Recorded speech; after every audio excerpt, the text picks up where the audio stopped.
Të jemi të fortë si shtet, që brezave të ardhshëm, po edhe brezit tonë, të mos i ndodh asnjëherë asgjë e ngjajshme, sikurse gjeneratave të mëhershme, por edhe kësaj tonës, ne do ta forcojmë ushtrinë e Kosovës në krye me komandantin General Lejtnant Bashkim Jasharin.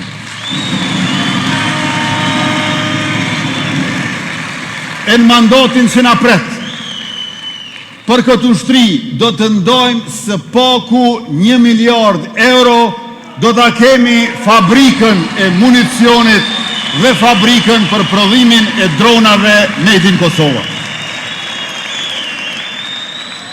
E në kuadër të forcimit të ushtrisë sonë përbashkët, do të fillojmë edhe programin e rezervës vullnetare për mbrojtje gjithëpërfshirëse.